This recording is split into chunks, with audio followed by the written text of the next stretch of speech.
Matters Show podcast. We ask that you please note that the information presented in this podcast is for educational and informational purposes only, and does not constitute medical advice. It is essential to consult with a qualified healthcare professional for any medical concerns, diagnosis, or treatment. This podcast is not a substitute for professional medical advice, and any actions taken based on the information presented are at your own risk. We are so glad you made the choice to watch our show this evening and join us for another episode of the Your Life Matters Show podcast with your hosts, Steve Hodgson and Dr. Eric L. Davis. Let's watch what this evening's podcast is all about. Hey there, and welcome to this week's episode of the Your Life Matters Show podcast. We're bringing you another great episode all about your health and honestly just caring about your life. Today we'll be discussing and educating you on the topic of chiropractic treatments. So, you may have heard of chiropractic care for back or neck pain, but there's honestly so much more to it. From helping with headaches, improving posture, and even, promoting overall wellness. This evening, we have a chiropractic physician with over 20 years of experience joining us to help everyone understand how chiropractic works, who can benefit from it, and how it fits into a larger whole-person approach to health. Remember, this podcast is called the Your Life Matters Show podcast. Your overall health, not just your mental health, is extremely important to who you are and how you function. So, get ready, because your health, your body, and your life really do matter. In a 2024 study, it was indicated that chiropractic care has been effective for back pain, with a high percentage of patients reporting significant improvement and satisfaction. Chiropractic care is also, cost-effective compared to some conventional medical treatments, especially for low back pain. Even Medicare will pay for chiropractic care. Additionally, chiropractic care is being increasingly recognized as a valuable option for managing chronic pain and reducing the reliance on opioids. And as we saw in our episode 2 weeks ago about drug addiction, opioids can be extremely harmful for many people and honestly become highly addictive. So the 2024 research shows that a significant portion of patients, about 73.2% for chronic low back pain and 72.2% for chronic neck pain, report very to extremely successful outcomes with chiropractic care, with many folks experiencing substantial pain reduction. Studies have also shown that chiropractic care can actually lead to lower healthcare costs, especially for low back pain, when compared to medical care that's initiated by physicians. A high percentage of patients who have received chiropractic care describe it as very effective, and chiropractors are consistently ranked as highly rated healthcare practitioners for back pain treatment. Research also indicates that chiropractic care can be an effective alternative to opioids for managing chronic pain, with studies showing a reduction in opioid use among patients who receive conservative manual therapy, including chiropractic adjustments. The chiropractic profession, by the way, is seeing increasing acceptance and recognition, especially among younger generations who are more interested in wellness and preventive care. We ask that as you watch the show this evening, pay attention to how you sit, stand, and move, and just notice how some small changes can make a big difference in your health. Now here is your host, Steve Hodgson.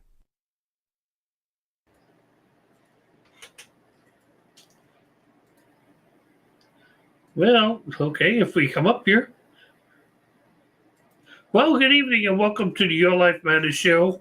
My name is Steve Hodgson, and if we bring in here, I also have with us this evening, Dr. Davis is with us as usual.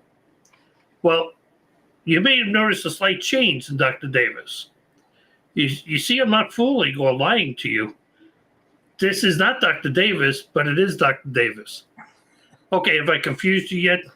Okay, this evening we have his brother, Dr. Adam Davis, on the show.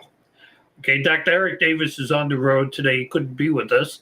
So he brought in a very worthy replacement, Dr. Adam Davis.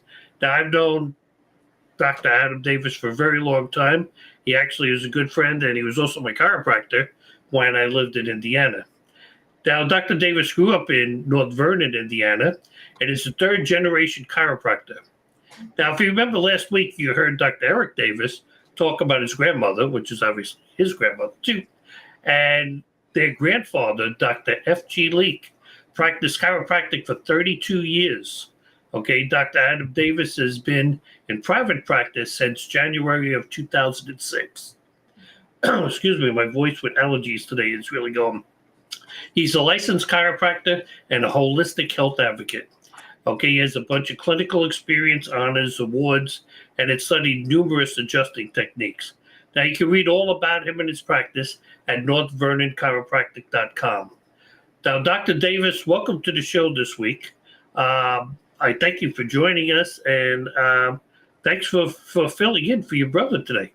Well, I appreciate it. That was a lovely intro, by the way. I appreciate that. And yeah, I'm happy to be here. As you said, we've known each other for a long time, about 19, almost 20 years, I think. So, but I'm glad to be on this show, and hopefully your viewers will notice that I'm bringing a little bit more handsome to the show than what my brother does. So, even more hair, I think, too. Than slightly. Yeah, well, I mean, it's great to have you both on with us, and especially you joining us this evening.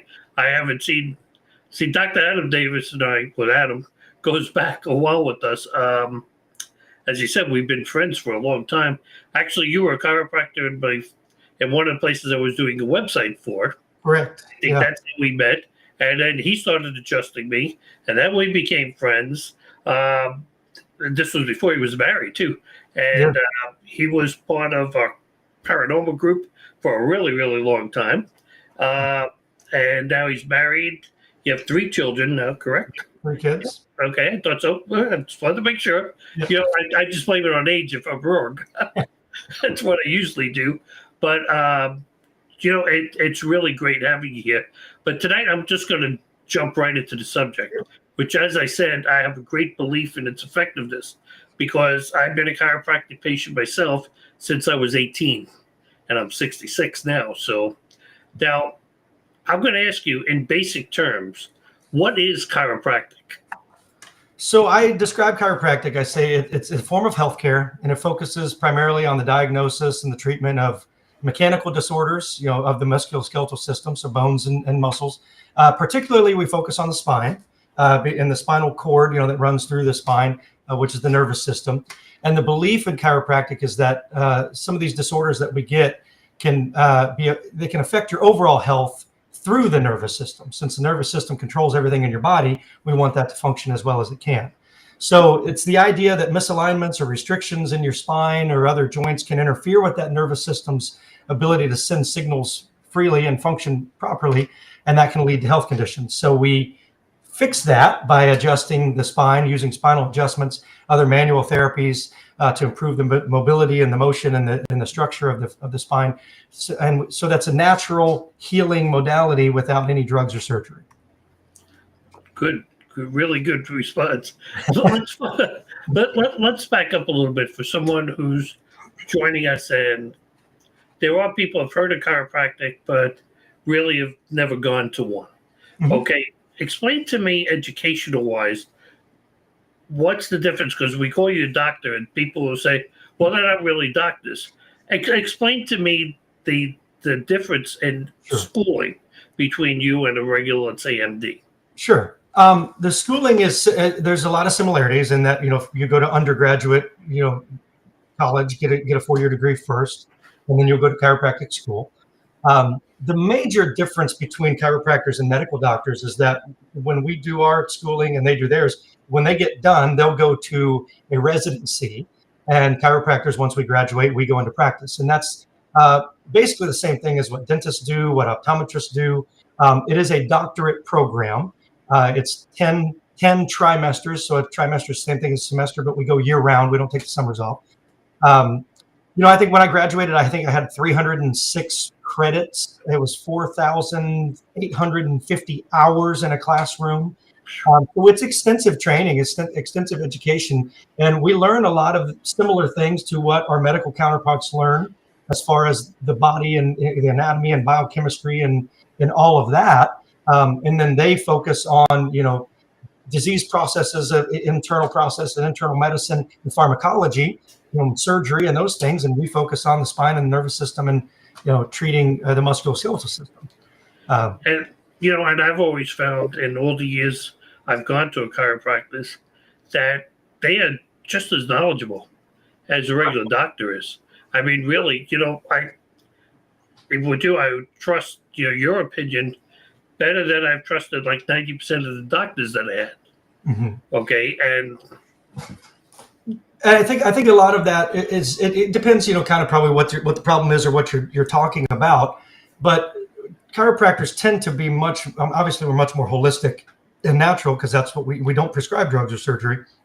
But our knowledge is more on, how we look at preventative measures. How do we prevent issues, and then also, nutritional supplementation with, vitamins, minerals, things like that, working with people's diet, all sorts of things that typically your primary care doctor is not doing a lot of that. I mean, they just, here's a prescription. Okay, let's move on to the next thing. They're not doing a lot of preventative coaching and things like that. So see, that's the thing. I mean, not all of them, but a lot of the doctors are, okay, you got a pain in the back. Yeah, I'll give you some pain pills, Sure. for it and stuff, instead of getting to the heart of what the problem really is. So somebody is thinking about chiropractic. Which conditions actually benefit from chiropractic care? So there's a lot of things that chiropractors treat and can help with. The most common ones is going to be your back pain, neck pain, headaches are very common. We can get nerve irritation, so maybe numbness or tingling down an arm or a leg, sciatic problems, anything to do with your musculoskeletal system, a chiropractor could probably help. See, and that's the thing. Most people, I don't think, put it to, like, even with hamstrings. Okay, you're much more aware of hamstring stretching, etc., than a regular doctor might be. I mean, sometimes I've been to doctors that their solution is, well, we'll send you for physical therapy. Mm-hmm. Well, you know what? I can sit and do the exercises at home. Sure. But that's not going to, if my spine's out of alignment, that's not going to do anything for me. Sure. And most medical physicians, like I said, family doctors, they don't deal with a lot of musculoskeletal things, and it's not a knock on them. They do a lot of things really well. That's just not something that they focus on, but that's, what we do really well. So I think when healthcare as a whole, there's a place for everybody and for everything that they do. And so, you go to who is the best at this particular thing. So, right. And that's what I tell people is, if you have a problem with your eyes, you don't go to a podiatrist. Exactly. You're going to go to an eye doctor for an eye problem. And, if you have a problem with your back, you want someone who's knowledgeable of back. That's all they really work on, is spine and, like you say, musculoskeletal problems. So you talked about headaches. Okay, I know it can help even with people with migraines and stuff. But what about stress or sleep? Sure. So stress, mental, emotional stress has physical manifestations. So, if you ever noticed, if you're stressed out, we're doing that, we're all just, when we're stressed, most people kind of carry stress through the shoulders. So they're kind of walking around like this. They're stiff and tight up in those shoulders. So there's a physical manifestation of that. So if you're stressed at work, your body's going to react to that. So adjusting the spine, working on the musculoskeletal system can help with the stress. I mean, I can't fix whatever your problem is at work with an adjustment. But by adjusting that spine, we can help your body deal with that better. Headaches are one of my favorite things to treat. And we talked about that just a second ago, because, you can't see a headache. But someone who suffers with headaches or migraines, all the time, My wife. very detrimental to their life. They don't go and do things. They don't go out and have fun like other people do, because they're battling this headache all the time, and it affects relationships. It affects marriages, because when you're hurting all the time, sometimes your temper's a little shorter. You got a little shorter fuse. Things like you snap at people. Not that you're a mean person, but you're dealing with this pain. So when we can get rid of headaches or greatly reduce those, a lot of people's lives improve drastically. So that's a huge thing that I love to see that happen. And sleep was another thing you mentioned. And I've got a quick story on that. So a lot of patients will come in, they'll get an adjustment, and the next time I see them, they'll make a comment about, that night, the last time after I saw you, I went home and I slept like a baby. I haven't slept that good in a long time. There's something about taking that stress off of that nervous system that allows your body to relax. And sleep is important because that's when our body is healing and regenerating. So if we're not getting good sleep, we're not healing well. So a quick story. I treated a little girl. She was about 5 years old, and her mom had been a patient of mine, and she was telling me about all the problems with her daughter of not sleeping. So this girl was 5 years old, had never slept through the night in her entire life. So a 5-year-old that had never slept an entire night in her bed all night long. And so her mom had taken her to multiple doctors. They'd gone to Riley Hospital in Indianapolis, Children's Hospital, done sleep studies. They'd done all, and everything that the doctors ever tested her, they're like, she's normal, she's fine. They couldn't find anything wrong. So I started treating her, and this was not an immediate, I gave her one adjustment and we cured it. But I started treating her, and then her mom comes in and says, oh my goodness, we were at home, and it was in the afternoon, and she looked at me and said, Mom, I'm tired. And she went and put herself in bed and took a nap. Never done that ever in her life. Then, we keep adjusting more. And then she's like, well, she was only sleeping, 2 or 3 hours at a time. And then it became 5. And then it was 6. And I'll never forget when that mom came in and said, she slept all night long, last night, 2 nights, or whatever it was. And actually, mom didn't sleep that night because she was getting up to check on her daughter because she thought something was wrong because she never slept that long before. She's checking on her, making sure, like, oh my gosh, did she stop breathing?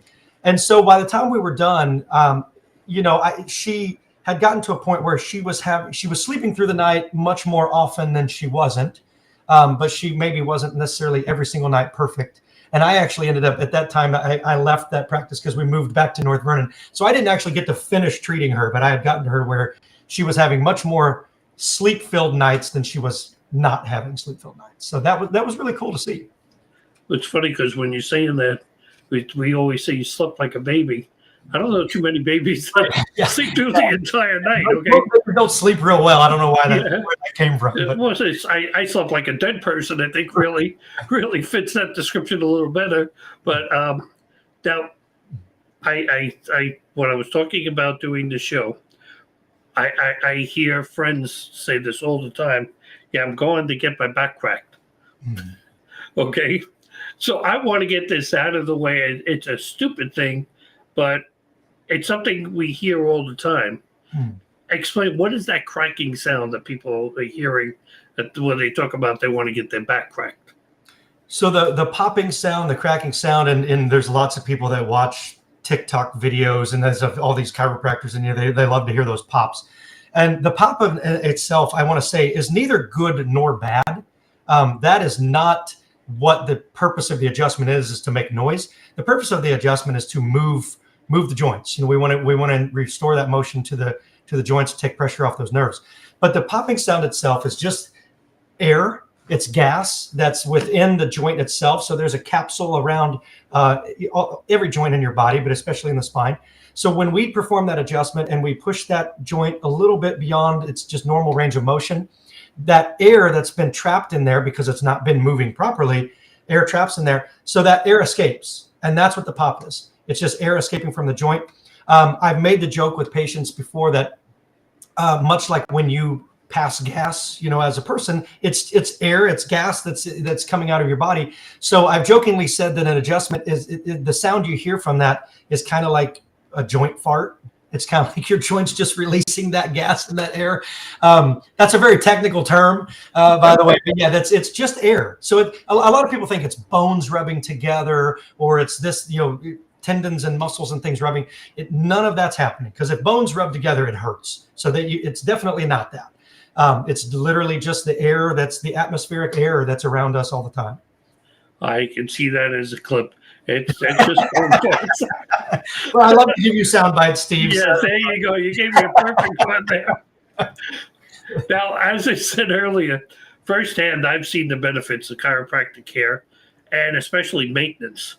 I know many people who go to chiropractors on a regular basis, just myself included. And like me, they swear by it. Mm-hmm. Now, I know it's not all in our heads or our spine, okay? So can you share with us the best evidence-based benefits of chiropractic care? Sure. So, there are, more and more studies, get done all the time. And actually, like I said, you had a great intro into this show that talked about, when you look at almost every workman's comp study that's ever been done. There's been some out of Canada, some of the United States for the last 30 years. They all will show that when a chiropractor is treating someone for work comp specifically in these studies, that the chiropractors get better results overall than the traditional medical care. They get the results faster. The patient loses less time at work. So they miss less time, they get back to work sooner, and they do all of that for a lower cost. So there's a big benefit right there. And so it doesn't have to be a workers' comp injury. When you look at back pain, neck pain, chiropractors, study after study shows that we're the best at dealing with that, because that's primarily what we do.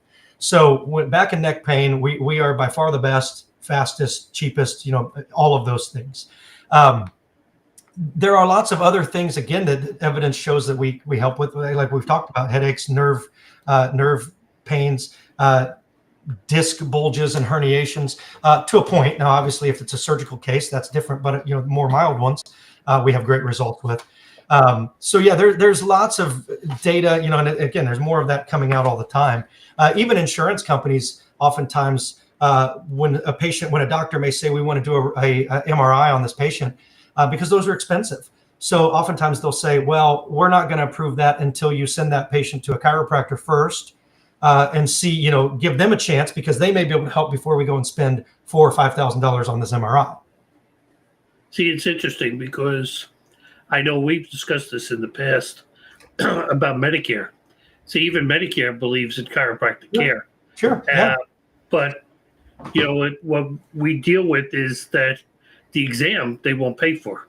Sure. So, it's like going into an auto mechanic and just say, okay, fix it. I'm fixing what? What am I fixing? Yeah, they won't pay for the diagnostic. They won't pay for anything other than the adjustment. Right, just the spinal adjustment. But they will pay for the adjustment. Yeah, that's really about it. Now, you talked about the girl before. Mm-hmm. Over the 20 years or so that you've been practicing, okay, Mm-hmm. what patient, and obviously not using their name, but what case sticks out the most for you? Gosh, I've had a lot, and I feel like every single day I get humbled to get to do what I do and see the results that I get to see. So I enjoy every single day. But I've had, multiple patients that were either headed towards, down the road to go towards a surgery, or were even scheduled for a surgery. And then I started treating them, and they were able to avoid that surgery. I've had multiple people who, and most people don't think of this with chiropractic, but working on TMJ, so the temporomandibular joint, people call that TMJ issues. I've had multiple patients that were, their dentist wanted them to do this $5,000 treatment plan to work on their TMJ. And I was able to, by working with the TMJ and the neck, to, help them not have to go through that expensive route. And they got great results.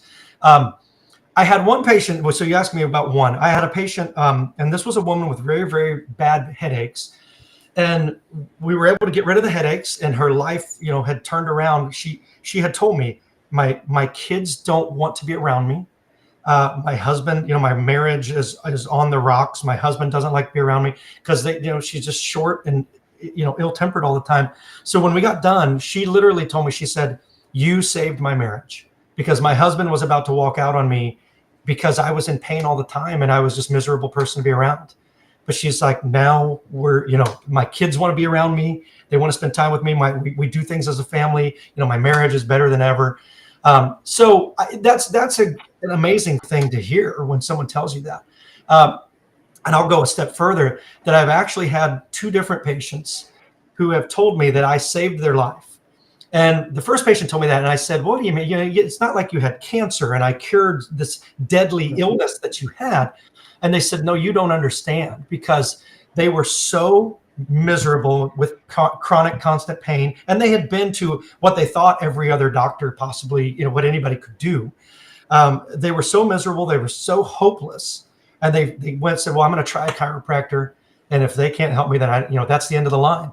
And so I had this patient tell me, if you didn't help me, if this didn't work, I was going to commit suicide because I could not continue to live the way that I was living. I couldn't deal with it.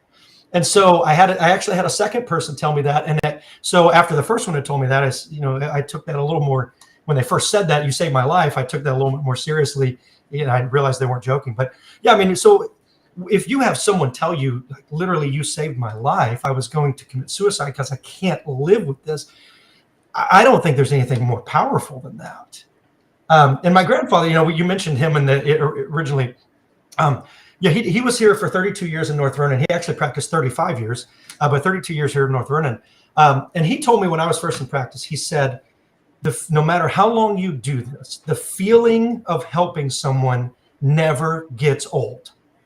And he's exactly right. I mean, when someone, and I don't care if it's just, my back was hurting and I couldn't, lift my kid, my 2-year-old or whatever, you saved my marriage. I love hearing all of it. It's exciting and it's just as exciting to me now, 19 plus years in, than it was on day one. I never get tired of people telling me that their life is better because of chiropractic. See, and that's the thing with, that's the whole purpose of the show is your life matters. Mm-hmm. And just the people that are listening, that's the reason why we do all these different subjects and all these different topics. If you're someone who's hasn't been sitting with back pain all the time or neck pain, Mm-hmm. just really doesn't have a clue. No, but what it's like. Suffer on a daily basis really don't understand what other people are going through. And when you talked even about the addiction and the opioids, and there's data Mm-hmm. that shows that chiropractic can help lessen that or get people off that. So to that point, I actually spend 2 half days a week at a pain management office over in Seymour, which is about 20 minutes away from here. And I see patients in that pain management office as another option to try to help their pain so that they can maybe be on or take less medications. So if that doesn't show you that there's some benefit there, that a pain management office would say, let's have a chiropractor here as an option for these patients. And I think that's pretty good evidence right there. It was funny because earlier when you were talking about the stress and how, it helps you unwind and it helps with mental being Mm-hmm. and stuff. And you're saying this now, you need to open up the Davis Medical Group with your brother. Okay, he can treat them and then he sends them over and you treat them and you go back and forth and it's actually be really holistically beneficial for them. It would work well. Yeah. I mean, I just thought about that when you were saying that. But I really want to go into the holistic health connection, or as basically that's what people are calling it today. We all want to live long and healthy lives. And as your brother and I have discussed in the premiere episode, we talked about politics.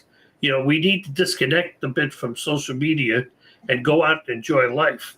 So with that theme, how do you integrate holistic practices and treatments into, your regular routine with patients?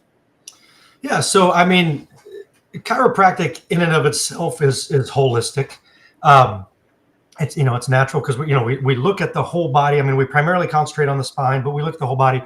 The key part of chiropractic that I think that fits into an overall kind of healthy, holistic lifestyle is movement.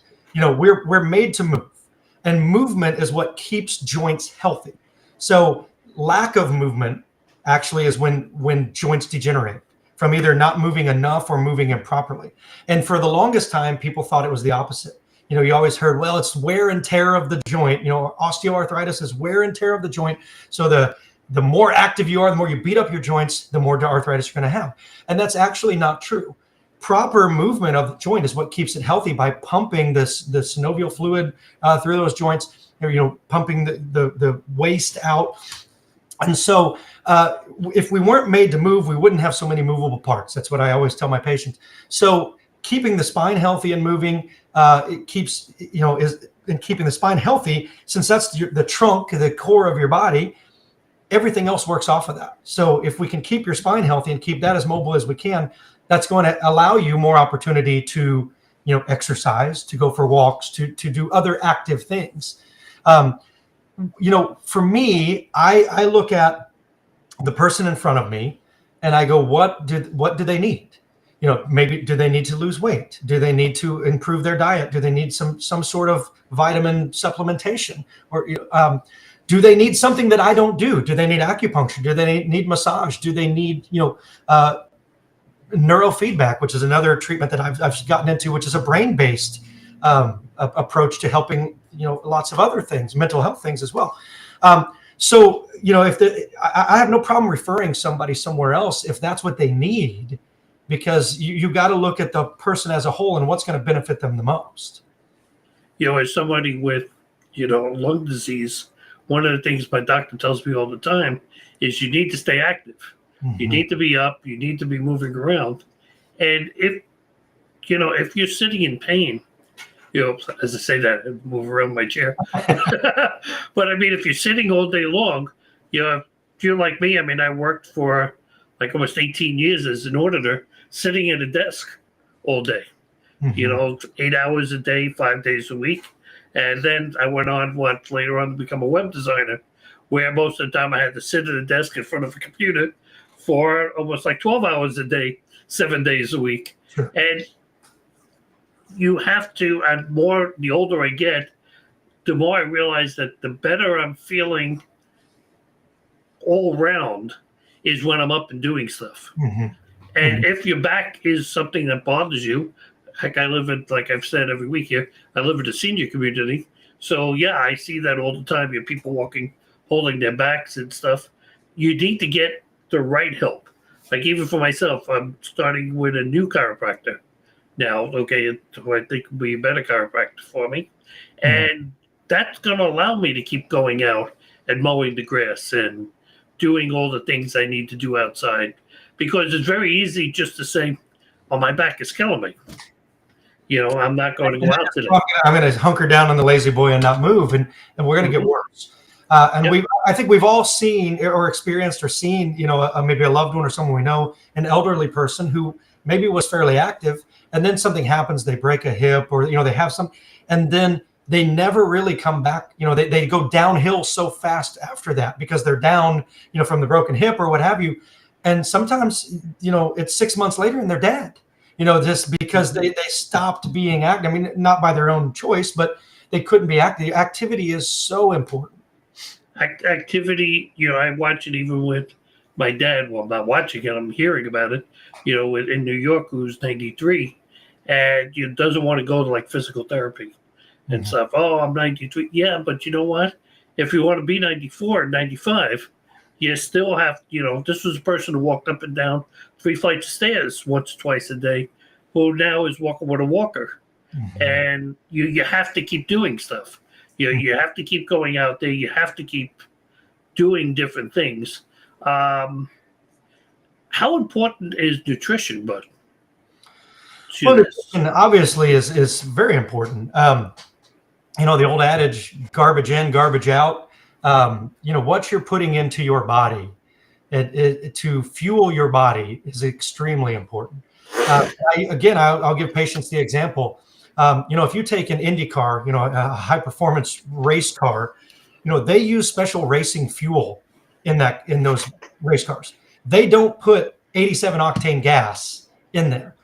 If they did, they could not expect to take an Indy car up to the Indy 500, put 87 octane gas in it to function as perfectly as it does with high octane racing fuel. And your body is the same way. If you're not giving your body the nutrients, the minerals, good, clean food that it needs, if you're giving it a bunch of sugar and carbs and junk, your body's not going to function as well as if you give it good, nutritious food. And I mean, it just that should be something that's just so, obvious to all of us. And I think most of us understand that, but we also live in a world where we're inundated with just processed, crappy food all the time. I mean, it's almost hard to eat healthy these days, or find those options. Although I think it's getting better, but so much of our food these days is terrible. And even if you were to go and buy fruits and vegetables and things at the grocery store, we are not getting the same thing out of those fruits and vegetables that our ancestors did 100 years ago. The soil is different. I mean, we live in such a different world. So, but not only that too, when we're buying stuff in the big box stores, mm-hmm. I mean, it's processed stuff. Yeah. A lot of it. See, we even started now. We go a lot of weekends to flea markets, but one of them has a farmers market inside of it, a really big one that's like 10 minutes away. And I was shocked the last time we went. I think Jen and I spent like $70 just on fruits, vegetables, and it's amazing the difference in taste. Yeah. It's just all fresh food. It's not food that's been processed, not food that's been sitting around a long time or flash frozen and stuff. This is actually healthier things to eat. Yeah, it tastes better, it's healthier, and the other added benefit is you're supporting your local farm. I mean, you're dealing with people local that are right here in your own community. Plus, you're cutting out your carbon footprint. Sure. Like I live in Florida. One of the things Jen, my wife, noticed it. I didn't even notice it. And by the way, folks, if you see me, you have to say my wife because Adam's wife's name is Jen also. Yeah. But she noticed that, we're in Florida, which is known for oranges. That's Florida oranges. In the big box stores, you can only get oranges made from California. Right. It's like, wait, huh? Yeah. Let's ship them across the country, even though exactly. Well, we have them right here. So usually to get oranges, believe it, this sounds really strange, but you got to be down in Florida to understand that some of the big gas stations have big fruit areas and stuff outside where you can actually get Florida oranges, local, made from the farms. It's absolutely incredible. That the only thing we can get is California stuff at like Wally World and Publix and all these other stores. It's like, I don't get it. I mean, I remember doing a show way back, a couple of incarnations back of the show on carbon footprint, and that's got to be one of the hugest carbon footprints. If you could even like in Indiana and all these other places, if you have the opportunity to go to a farm and to get vegetables and fruits, go to the farm, get it. I mean, in Westport, I used to go to Harper Valley Farms there. And I mean, really, I don't think you know what corn tastes like until you actually get sweet corn from a farm. Because it tastes absolutely nothing like the corn that you're getting in the supermarket, the frozen corn. I mean, it's night and day, the difference between the two. Yeah.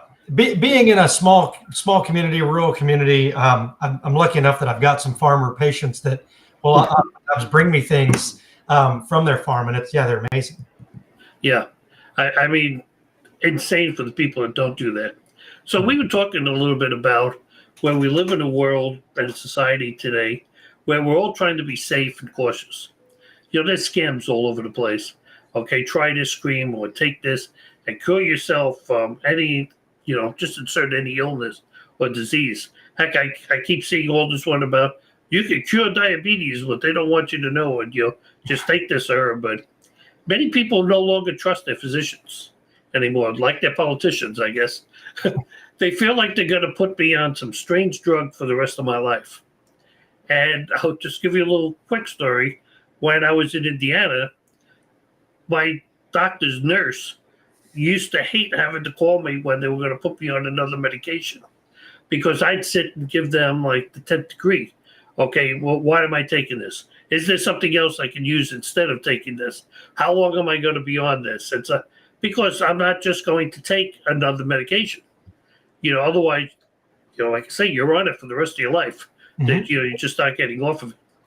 And, so really consumers today are trying to be more educated. So let's point that towards chiropractic here. What should patients know prior to seeking chiropractic care? I think first and foremost, because we live in a instant gratification society, is that healing takes time. Chiropractic is not a Tylenol. Chiropractic is not, something that you pop this pill and you feel better in 2 seconds. Healing your body takes time. And now, not that you can't get, fairly quick results with chiropractic, but true healing, you can feel better very soon, but truly correcting a problem, truly healing what's going on, that takes time. And that's something that I think a lot of people in today's world are just not ready to do, or they're not giving, because it's like, we want to be better yesterday. And it's like, well, I wish your body would respond that fast, but that's not the way it works. That's not how we were designed. It takes a split second to screw something up. It takes a long time to fix it. And I think that's why people have that misconception about chiropractic. Oh, they're going to make you come almost every week for the next, 6 to 8 weeks and 3-4 times a week. Sure. But there's a reason for that. Right. And so there are chiropractors that may try to sell a longer treatment plan, or that, hey, I've got you scheduled for months and months or weeks. And I'm not saying that's a bad thing, because I think the more adjustments we get, the more we're going to be, better we're going to do. I'm not one that tries to do, those long plans. It's just not the way I practice. My goal is, like, I want to get you there as quick as I can. But no matter, it takes repetition. There is no such thing as a one adjustment cure for anything. I mean, it all takes time. I mean, I remember it was explained to me by one chiropractor in Connecticut that, you may adjust it back, but, it's used to being out. Yeah, there's a muscle memory. Right. Yeah. Muscles attach to bones, and when we move the bones in the spine, that all wants to go back where it was, and take some repetition to retrain your body to go, no, this is the new normal. This is where we're gonna be from here on. So yeah, well, with all of those scams, but how does a person decide which chiropractor to go to? Because that's got to be a tough one. Sure, and because there are lots of, I think there's about 70,000 chiropractors in the United States. So I think a good place to start is, the internet is great in today's world, because you can, Google search chiropractor near me, and you can look at websites, you can look at things. One thing that I have found is that, you can look at, like, Google reviews. And I'll tell you, I do, like, zero marketing. I'm not a marketing guy. I don't market my practice. I am about 99% referral. And I've literally had patients, that call and they want to schedule an appointment. And then when I talk to them, I say, how did you hear about me? What made you come here? Well, why are you here versus somewhere else? And I can't tell you how many people have told me, they go, well, I got on Google and you had the best reviews. Your review, I read the reviews, and people that were writing the reviews said that, when I read what they said, I'm like, this guy has the best reviews of the other chiropractors around. And so I think those are helpful, because, some of them you got to take with a grain of salt, because people like to complain, but, in general, but people are going to give honest reviews of things. And so that's a good place to start. I think the other thing, again, is looking at, of course, asking friends and family, people that that have been to this person, they know this person, they know how they practice, and they know you. And so they go, well, I don't know if you might not like this person, because their personality is probably going to rub you the wrong way. Probably don't go there. Things, all of those things are helpful. And I do the same thing myself. I mean, if I'm looking for any type of service, I always start by asking my family and friends, who do you know that does X, Y, Z? And rather than calling somebody just, blindly off the internet. Gee, for a moment there, when you said, they looked on the net, I thought you were going to say they went to your website. Just so the people know, I actually still do Dr. Davis's website. That's why. Yeah, you've been doing my website for 19 plus years now. Yeah, 19 plus years, exactly. Yep. Now, is there any reason why you shouldn't go for chiropractic treatment? I mean, is there any conditions or something that you really shouldn't go to a chiropractor for? Sure. So the first thing is emergency type situations. You've got broken bones. You've got, you're having a heart attack. You're having a stroke. You're having a severe anaphylactic, reaction, allergic reaction. Those emergency type things, we don't deal with that. That's not what we do. So go to the people that are good at that. Go to the emergency room. Go to the doctors that do that. That's what they're good at. Now, beyond that, of course, we get into where, when people have arthritis, when people have, maybe they've had surgery on their spine, we can still treat those patients. And that doesn't disqualify you from being a chiropractic patient. Now, we may have to do things differently. So if it's not a life-threatening something that you're dealing with, there's not much that's going to make that you can't go and see a chiropractor for. Like I said, we just, depending on what's happening, we may treat you a little differently. We may leave an area of your spine alone and work around that area. But I don't know that I've ever met a patient that I didn't feel like there was something I could do for them. And it may not always be necessarily a chiropractic adjustment, but I've never felt, I've had people tell me, oh, I went to the chiropractor and they wouldn't touch me. And I'm like, well, why? Is your entire spine fused surgically from top to bottom? Because if it's not, we can still work in other areas. So I'm surprised at the number of patients I've had tell me they've been to other chiropractors that wanted nothing to do with them because they were worried about causing a problem or what have you. I've never felt that way. I've never felt like there was somebody I couldn't do something for. Right. And, people should, one of the myths I was going to say, I drew my own train of thought there. It's like one of the myths I was going to talk about is that insurance won't pay for chiropractic care. Correct. And I'm starting to see more and more, insurance companies covering chiropractic. There's a lot. I mean, I would say probably most insurance companies cover chiropractic. Now their coverage may not be great. I mean, there's a lot of companies I think that don't have good chiropractic coverage because chiropractic, when you're looking at insurance, is separate from your general health insurance as far as like your medical, like when you go to the family doctor or things like that. Most of them consider chiropractors to be a specialist. So you fall under sometimes a different copay, a different deductible, things like that. So the coverage for chiropractic isn't always wonderful. And deductibles as a whole across insurance companies most times today are very high. It's $5,000, $7,000, $10,000 deductibles are not uncommon these days. So if you have to meet that deductible, by the time you meet it, you may have used up all your chiropractic benefits without really getting to have a benefit from them. But most companies do cover chiropractic to some degree. Yeah, I noticed that. I guess I got to put myself back on here. I noticed that. Sorry, I was reading the next questions and stuff. I noticed that the deductibles are high and your co-payments are usually high, and that's what sometimes throws people away. It's like even for myself, I have a $15 copay. So if I'm going to go back 3 or 4 times to a chiropractor, that's $60 out of my pocket. Sure. That I'm going to pay for that. And I would say that a $15 copay is actually a very good copay.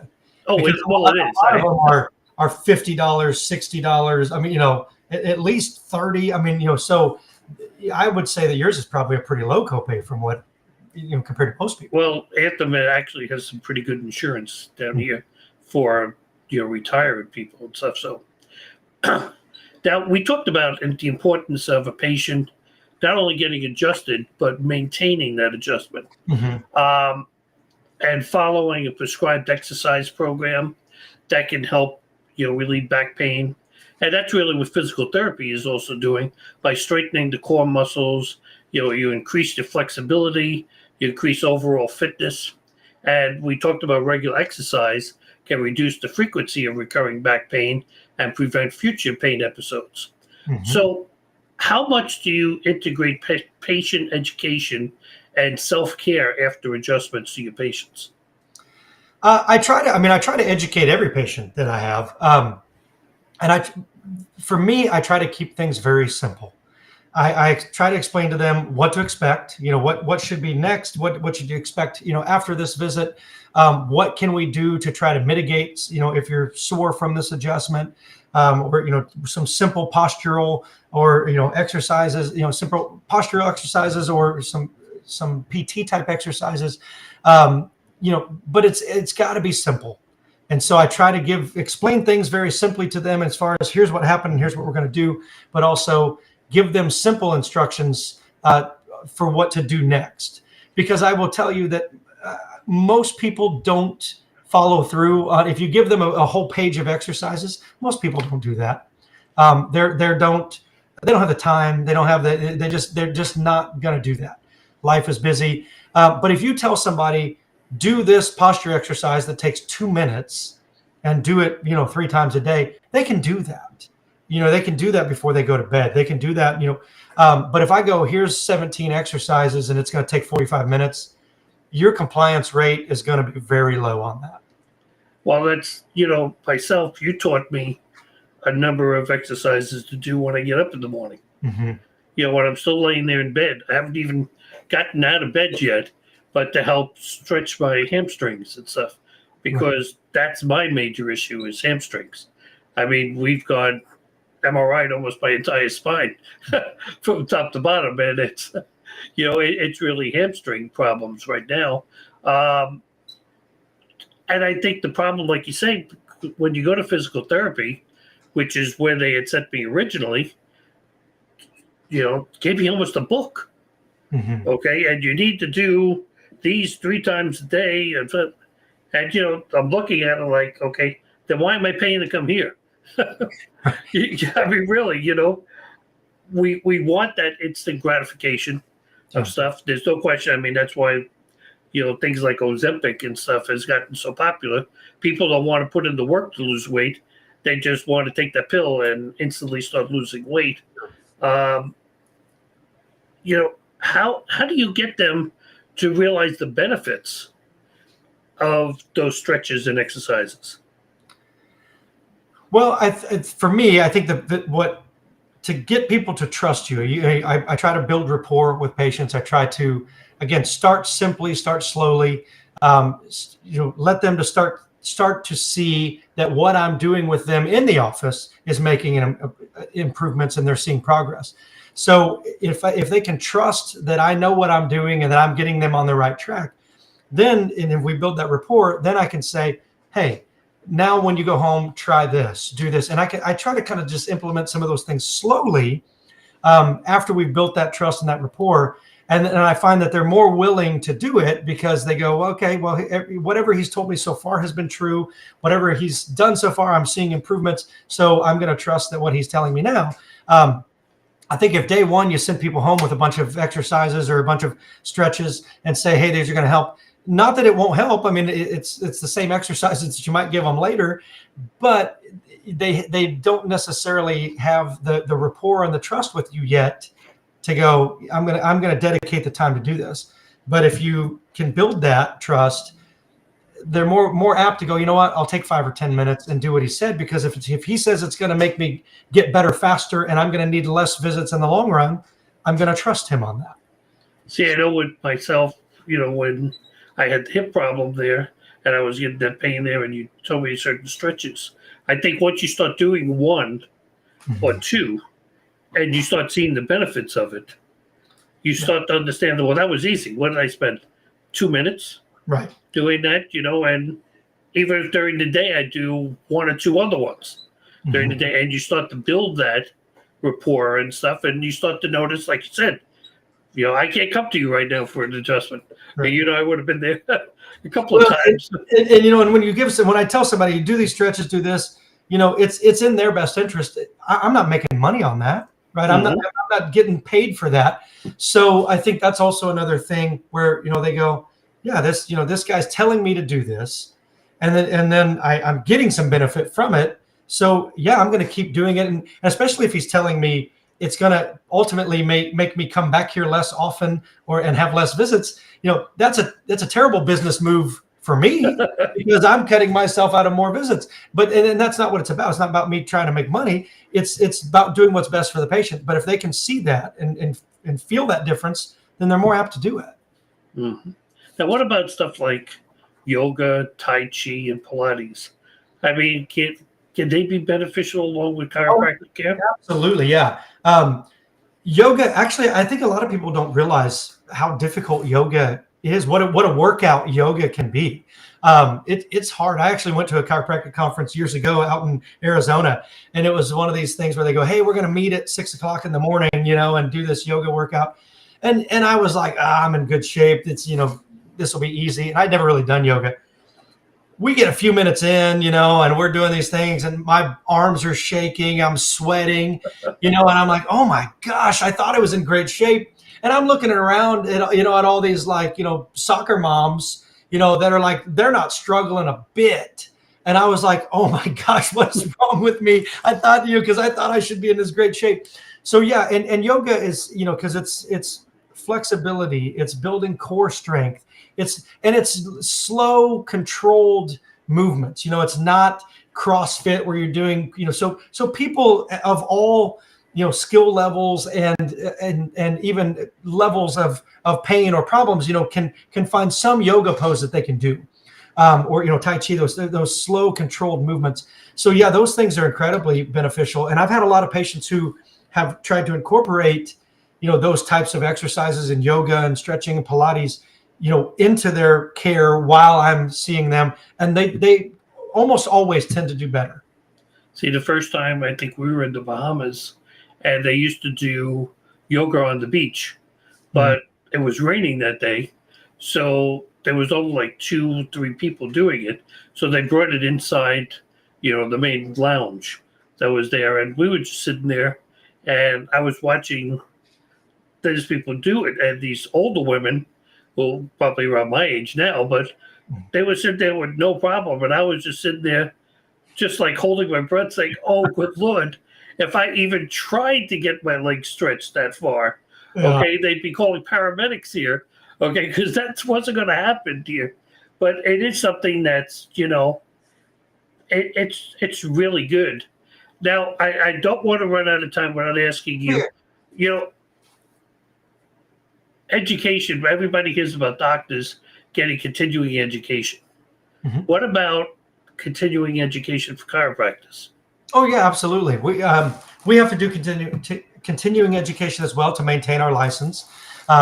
And so, really any licensed healthcare provider, has to do continuing education. So I'm doing that every year. You're learning a lot of, kind of what's the newest, latest stuff. You never stop learning. You may stop going to school, but you never stop learning. Just right here on my desk, here's a chiropractic magazine, new treatment protocols. So I'm always learning. But most chiropractors are always doing things on their own to try to learn too, just like other doctors. So yeah, that's absolutely something that we do every year. You have to if you want to maintain your license. What about? I noticed that kind of a little personal story. Recently, when I was at my regular doctor, my MD, and we were talking about, my hamstrings and the pain and stuff. And when he turned to me and said, well, if you need, if you're in Oregon, you need a good chiropractor. He says, I know one there. Oregon, what are you talking about? And it turns out it's his brother is a chiropractor. There you go. Yeah. Okay. Yeah. And it's like, okay, have you found that more doctors are open to this now? Because for the longest time, you were quacks as far as they were concerned. Absolutely, and I won't take too much time on it, but there's a huge history of the medical community. Actually, the American Medical Association actually had a plan to contain and eliminate the profession of chiropractic, and there was a federal lawsuit, the Wilk case in the 80s. I think it was 87, where a chiropractor sued the American Medical Association in federal court. And won that case that they were teaching in the medical schools, teaching medical doctors that chiropractors were going to kill people and that don't ever let your patient go to a chiropractor. So yeah, that stigma then stuck around for a very long time, because this goes back as far as the 50s and 60s and so on. I mean, my grandfather started to practice in 1958. They were still in some states, even in 1958.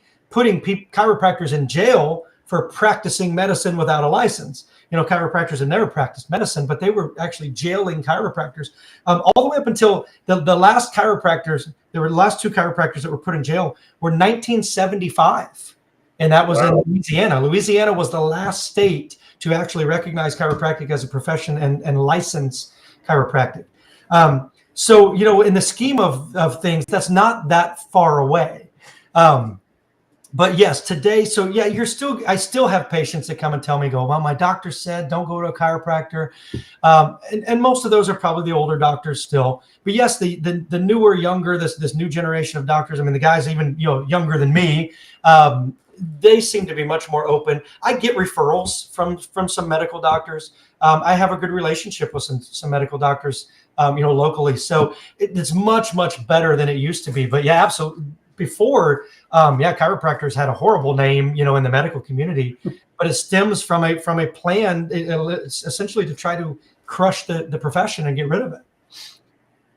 Well, Dr. Davis, I want to thank you for joining us today on our show and really teaching us a lot about chiropractic and holistic medicine. I mean, we covered a lot today, okay? A lot of information, and we jammed into 1 hour. And I hope we've enlightened people onto what chiropractic is and how it can help you. And I hope you all listened closely and learned a bit, maybe even a little bit more than you already thought you knew. Now, Dr. Davis, you've done so much for the people in the North Vernon area. I know that not only a chiropractor, but I know you've worked with some of the businesses and stuff that are there, helping promote the businesses as well in North Vernon. Yeah, I've served on some local, nonprofit organizations. I was the vice president of the community foundation. I was on that board for 5.5 years. Been a member of the Kiwanis clubs. I was a member of the Chamber of Commerce on that board before it ultimately closed. So, I've always tried to give back, some time and some of whatever skills I can to this community, and because I love North Vernon. I grew up here. This is my home. I don't want to be anywhere else. And so I try to do my small part to try to make North Vernon as good of a place as it can be.